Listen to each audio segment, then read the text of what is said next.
अवधूत चिंतन श्री गुरुदेव दत्त.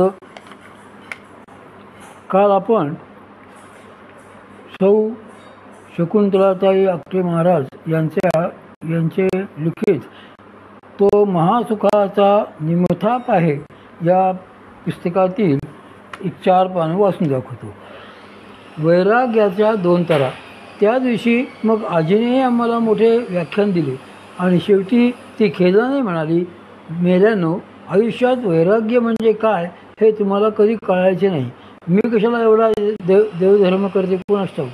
घरात ही अशी चोर पोरे जन्माला घालायला की काय. आजीचे ते हृदयाला झुमणारे शब्द ऐकून आम्हाला सगळ्यांना एका क्षणात वैराग्य आले. त्याचवेळी आम्ही ठरवले की यापुढे आंब्यांना अजिबात हात लावायचा नाही आणि आम्ही सगळे मुलं मुकाट्याने बागेत खेळायला जायला लागलो.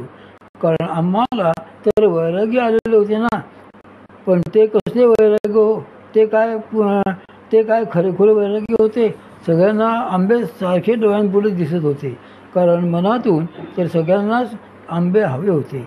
काही दिवसांनी कुठून तरी आमच्या आजोबांच्या कानांवर आम्ही केलेली ती प्रतिज्ञा गेली.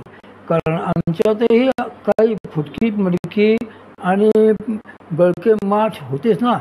त्यातल्याच कोणीतरी त्यांना जाऊन सांगितले की आम्ही सर्व मुलांनी आंबा अजिबात न खाण्याचा निश्चय केलेला आहे. त्यावर ते गळातच हसत ठीक आहे असे म्हणाले. दुसऱ्या दिवशी सकाळी आम्ही सगळे जेव्हा जेवायला बसलो तेव्हा प्रत्येकाच्या पानासमोर 2-2 आंबे आजोबांनी ठेवले होते. समोर छान आंबे पाहिल्यावर कसले वैराग्य आणि कसले काय. अहो, सर्वांनी पहिल्यांदा आंबेच खाल्ले. वैराग्य तर तेव्हा सुपरफास्ट एक्सप्रेसने पार कुठेतरी निघून गेलेले होते. आपले हे वैराग्य हे असेच असते. मग योग साधल्यानंतर आणि बोध झाल्यानंतर येणारे वैराग्य मात्र काही निराळेच असते. ते कायमस्वरूपी टिकून राहणारे असते. त्या वैराग्याच्या वेळी मात्र जर आंबा खायचा नाही असे ठरवले तर खरोखरीच त्याच्याकडे अजिबात लक्षही जाणार नाही. मग तुम्ही समोर आंब्याची पेटी ठेवा की आणखी काही करा. असे दृढ वैराग्य आले असता आणि त्या योगे काही ठरवले असता त्यात मोहाने बदल होऊ शकत नाही.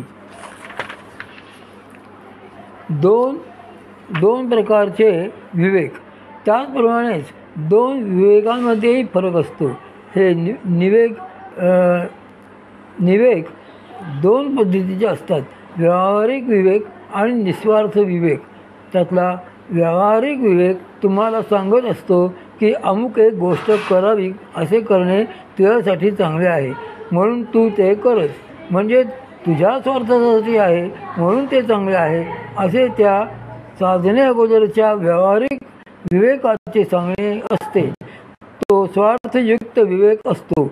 मात्र योग आणि बोध स्थिर झाल्यानंतरचा जो विवेक असतो तो पूर्णपणे निस्वार्थ असतो.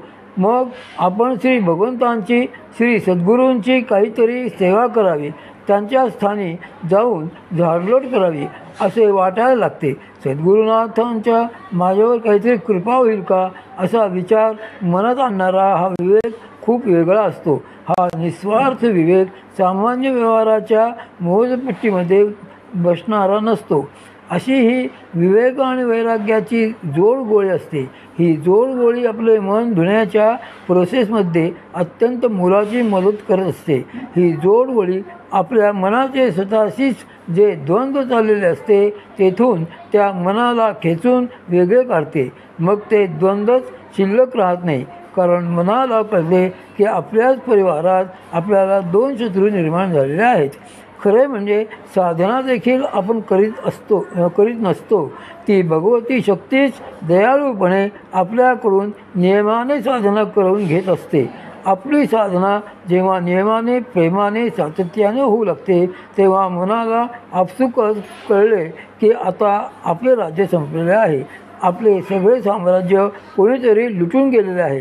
हे कळल्याबरोबर ते मन एकदम शांत होते व त्या शक्तीला शरण जाते.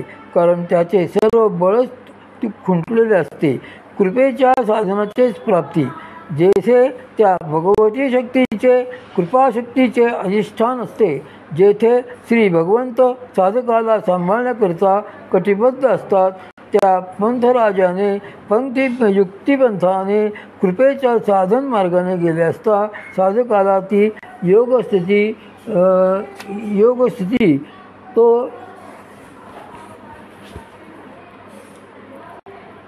तो अरे बोल नका तो संन्यास मग सहज साधतो. त्या व्यतिरिक्त इतर मार्गाने गेले असता वायाचे हव्यासी पडले असता मात्र ती प्राप्ती अनेक जन्म दूरच राहते. श्री संत तुकाराम महाराज त्यामुळे सांगतात की ब्रह्मज्ञान जरी कळे उठाउठी तरी का हिंपुटी वेदशास्त्रे यासाठी संत पाय हे सेवावे तरीच तरावे तुका म्हणे. ब्रह्मज्ञान ही जर सहजपणे मिळणारी गोष्ट असती तर वेदशास्त्रे 2 वाणिका झाली असती. मग सद्गुरूचे श्रीचरण याच करता सेवावे. त्यांच्या कृपेनेच ब्रह्मज्ञान प्राप्ती होऊन त्या बळावर हा संसार सागर तळून जाता येते. एरवीही आपण त्रयस्थपणे जर विचार केला तर आपल्या असे लक्षात येईल की सद्गुरू कृपेने प्राप्त होऊन शक्तियुक्ती संपन्न झालेल्या अशा नियमित प्रेमाने घडणाऱ्या साधनेने आपल्याही मनातल्या निष्कर्षा वाईट गोष्टी शांत झालेल्या आहेत. मनाची जी लसलस होत होती, धावाधाव होत होती, ती बरीच कमी झालेली आहे किंवा पूर्णपणे थांबलेली आहे. या कृपेच्या साधनाने असे झाल्यावरच आपल्याला खूप बरे वाटते. मनाच्या अनेक हावरट गोष्टी कमी झाल्या तरी त्याबद्दल मग वाईट वाटत नाही. अशा प्रकारे योग आणि बोध यांनी मिळून निर्माण केलेले विवेक आणि वैराग्य हे दोन्ही अंतिम परमप्राप्तीकरिता अतिशय महत्त्वाचे असतात. ते साधकाची साथ सोडून कधीही न जाणारे, चिरकाल टिकणारे असतात. त्या विवेक वैराग्यातूनच पुढे ज्ञान व समाधीचा लाभ होत असतो. आता ती